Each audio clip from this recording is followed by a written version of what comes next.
What's going on, everybody? Welcome to today's video, reacting to Why Beginners Have Bad Tone and How to Fix It by Robert Baker.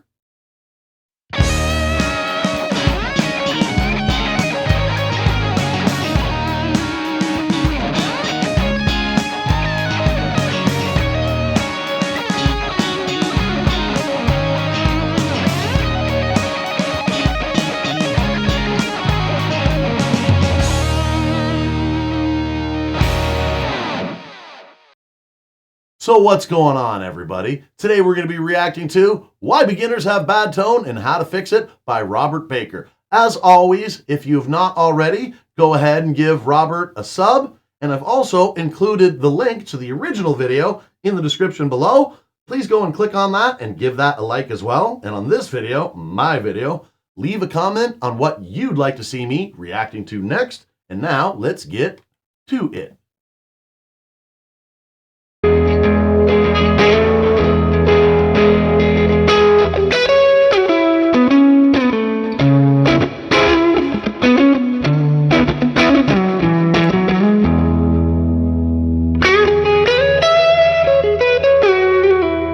So let's talk about tone and beginner tone, because a lot of times, at least for me, when I was a beginner, I had horrible tone. And I know some people are going to say, there's no such thing as bad tone. Well, trust me, I had some bad tone. And no, I do agree with that. There's always a situation that can utilize whatever tone it is, but I think as a beginner, our tone is particularly different than what it is as we kind of progress as players. So we mature. I thought I would highlight a couple of things that lead to that and how we can fix them.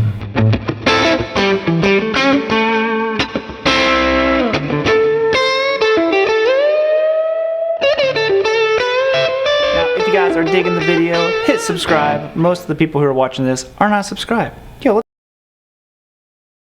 Yes, subscribe to both of us, not just to Robert, to me, not just to me, but to Robert. Yes, my analytics are horrible. 98.8% of people that watch my videos are not subscribed. And that's not just the reaction videos that I do. Reaction videos are just Tuesday. I release shorts every Friday and my own original content that's usually a live looping improv jam or a gear review or an unboxing video of a piece of gear. That's what's always happening. I might start doing vlogs yet about other stuff, not reaction vlogs, reaction videos, but actual vlogs again soon. And, you know, other things like Tales of the Gig and Let's Chat might come back with some other ideas I have. Who knows? But regardless, yeah, even with the gear reviews of the modelers, that's what gets the most views on my channel. That still doesn't bring in a lot of subs. People watch it, but they never sub. So come on, help us both out. Help us both out and click that sub button. It costs not a thing. Let's hang out some. Let's talk about tone. So the first one here is all about how well listened a player is. Something happens whenever you become a musician, when you become a guitarist, that you just listen to music differently. You start hearing things differently. So as a beginner, I don't think you've spent enough time, and that's going to be the reoccurring theme here is, of course, time. The longer you play the guitar, the longer you're listening to music in a whole different way. So you're just not well listened enough. And how you get better at that? Yeah. Listen to a whole bunch of music.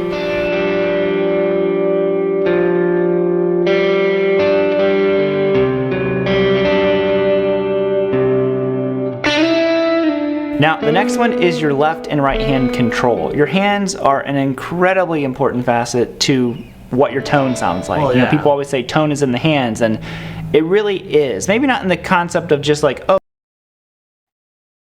Let's not forget, Glenn Fricker from Spectre Media Group kind of did put that myth to bed to a certain degree. He had the same amp running through the same guitar, the exact same setup, the exact same gauge of pick, the exact same riff, but played by 3 or more people. It wasn't that different. Slight little nuance. Everybody had to learn it and try to execute it the same way. But yeah, you know, the tone is in the hands. Technique is in the hands. But I don't necessarily know the tone, because there was that video from Spectre Media Group with Glenn Fricker going, you know what? When we do the A-B comparison, the exact same set, same pick, same guitar, same cable, same signal chain, same amp, same mic on the amp, everything. 3 or more different players playing the riff as close as they can to the same, tone was not that different. It was not that different. The biggest factor in guitar tone in particular is speaker. If you're using a modeler, it's the IR.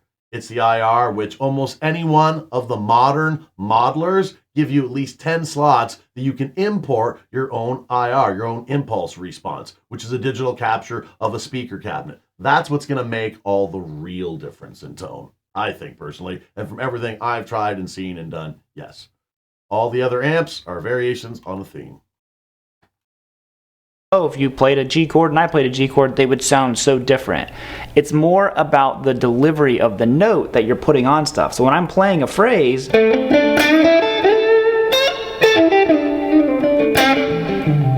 there's a lot of little things that were just happening there that contribute to the tone. Dynamics. I think he's kind of misunderstanding or interchanging in technique with tone. Yes, when you hit with a different attack, because some of the notes, you see, he's playing really well dynamically. He's playing some notes very quiet and then really accenting certain other notes. Yes, it does have to do with the tone, but I still think that's more of a technique thing myself. But yeah. Obviously, there's the guitar, there's the amp, but it's more about my left and right hand control, how hard I'm picking, how I'm, kind of like squeezing the strings at some point, so, get a little more sustain out of it, and then being real soft and adding that little bit of vibrato on there. Those are the things. That's the left and right hand control that you've got to work on. So how do you do that? Just play as much guitar as you can. Practice the little things like vibrato. Practice taking a breath whenever you're playing. That's a great way. Work on little phrases, stuff like that. Work on sliding into notes versus just playing the note or hammer on. All these little things, to me, that all contributes to your tone, but it takes a lot of control from your hand. So again, that's technique. He's not wrong, but I'd say what he's talking about there is more talking about good technique. Yes, you're going to get a different tone depending on how much pick attack you have. You're going to get a different sound depending on the amount of vibrato you put in it, how much stank you put on it. Put some stank on it. Got to put a little bit of stank on it sometimes. A little bit of stank is good. The stank is good. Work on all the stuff. Now, as much as we like to say gear isn't important, it totally is important. But I will say, as a beginner, you probably haven't played enough gear to really even know what tone you're after. A lot of times we're just hearing stuff and we're like, oh, I want it to sound like this person. But part of that person's tone is also the gear. To me, there's 3 main kind of flavors of rock tone. You've got your Vox, you've got your Fender, and you've got your Marshall. And there's a few other variations thrown in there, but those are the 3 big ones. They're all variations on the theme, yes. They're all variations on that one theme. Let's not forget, when it comes back to amps, the basic building block, the basic DNA of any frickin' amplifier comes down to a Fender Bassman.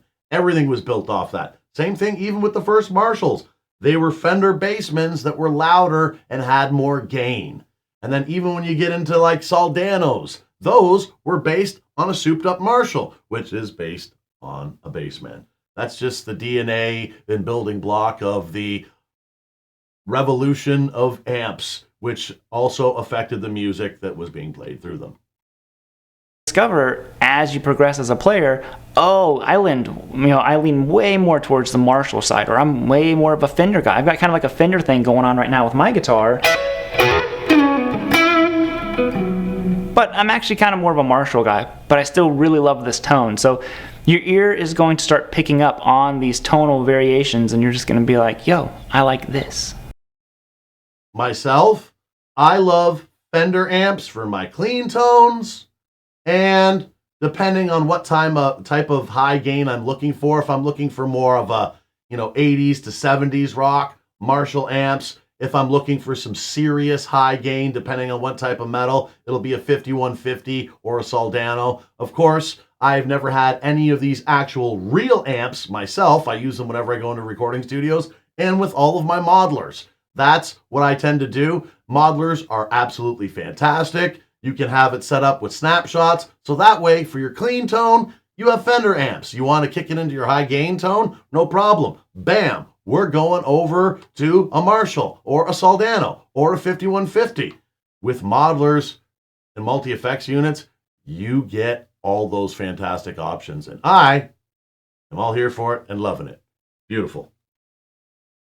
And how do you get better at that? Just play a whole bunch of gear, go down to your local music store, annoy everyone, play Stairway to Heaven like 50 times, and just don't tell them I sent you.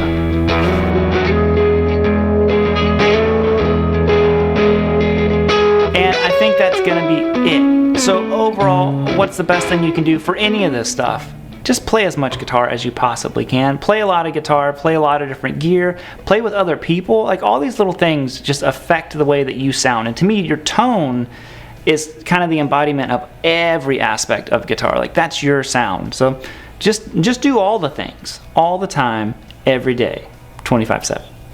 At most, what? Pro tip. Pro tip. And most importantly of all, subscribe and end it bluesy.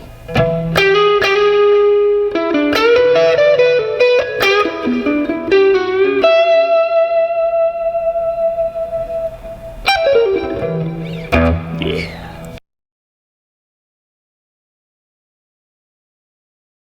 All right, that was Why Beginners Have Bad Tone and How to Fix It by Robert Baker. As per usual, if you've not already subscribed to Robert Baker, go over to his channel, give him a sub right now. I've included the link for the original video in the description below. Please go ahead and click on that and give the original video a like. And on this video, my video, leave a comment on what you would like to see me reacting to next. Thanks for checking out this video. If you like what you saw, please subscribe, click the notification bell, like, comment, and share. It doesn't cost a thing and would really help out the channel.